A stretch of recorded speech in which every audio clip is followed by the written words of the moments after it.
నల్లని నేరేడు నట్టేట ముంచుతుందా?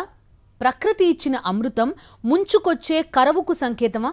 ఇప్పుడు ఎక్కడ చూసినా ఇదే హాట్ టాపిక్. ఎందుకంటే నేరేడు చెట్లు అసాధారణంగా విరగకాస్తే రాబోయే రోజుల్లో కరువు వస్తుంది.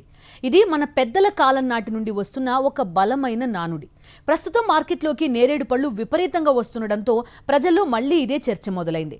అయితే దీని వెనుక ఉన్న అసలు నిజానిజాలను ఆధునిక వృక్షశాస్త్రం, పండ్ల శాస్త్రవేత్తలు ఏం చెప్తున్నారో చూద్దాం. నల్లటి రంగు, తీయటి రుచి, నోరూరించే నేరేడు ఇప్పుడు మార్కెట్ను ముంచెత్తుతోంది. ఈ ఏడు చెట్టు చెట్టుకు నేరేడు కాపు విరగకాసింది. ఈ అమృత ఫలమే ఇప్పుడు గుబులు రేపుతోంది. ప్రస్తుతం మార్కెట్లోకి ముంచెత్తుతున్న నేరేడు పండ్లు జనాల్లో సరికొత్త వణుకు పుట్టిస్తున్నాయి. నేరేడు విరగ కాస్తే కరువు దూసుకొస్తుంది అన్న నానుడే అందుకు కారణం. ఒకవైపు ఎల్నినో, మరోవైపు వర్షాకాలంలో ఆశించిన స్థాయిలో ఇంకా కురవని వర్షాలు. ఇలాంటి పరిస్థితుల్లో నేరేడు పండ్లు మార్కెట్లోకి ఇబ్బడి ముబ్బడిగా రావడం, ఇవన్నీ నేరేడు విరగ కాస్తే కరువు దూసుకొస్తుంది అన్న ప్రచారం ఊపందుకుంది. ఇంతకీ ఇది నిజమేనా? వాతావరణంలో రాబోయే మార్పులను చెట్లు ముందే పసిగడతాయా? రాబోయే రోజుల్లో వర్షాలు పడవా? భూగర్భ జలాలు ఇంగిపోతాయా? ఇదే ఇప్పుడు సామాన్యుణ్ణి వేధిస్తున్న ప్రశ్న. అసలు వాతావరణానికి నేరేడు కాపుకు ఏంటి రిలేషన్? ప్రచారం వెనుక ఉన్న అసలు శాస్త్రీయ కోణం ఏంటి?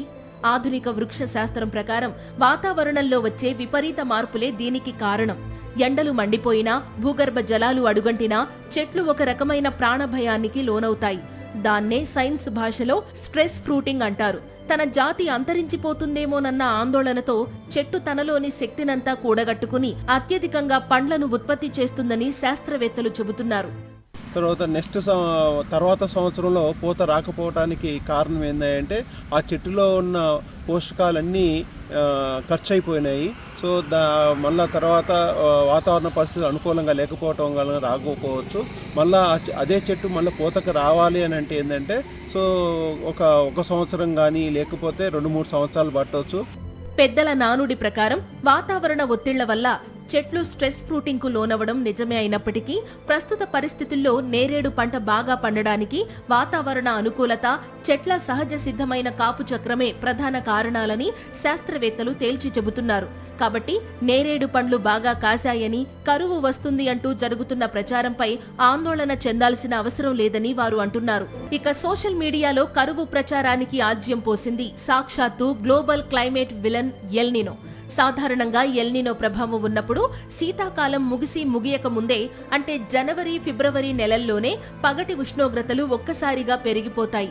కరెక్ట్ గా నేరేడు చెట్లు పూత దశకు వచ్చే సమయంలో ఈ సడన్ డ్రై వెదర్, అధిక ఉష్ణోగ్రతలు ఎదురయ్యాయి. ఈ వాతావరణ ఒత్తిడి కారణంగానే నేరేడు చెట్లు స్ట్రెస్ ఫ్రూటింగ్ వైపు మొగ్గు చూపి విపరీతంగా పూత పూసాయని శాస్త్రవేత్తలు అంటున్నారు.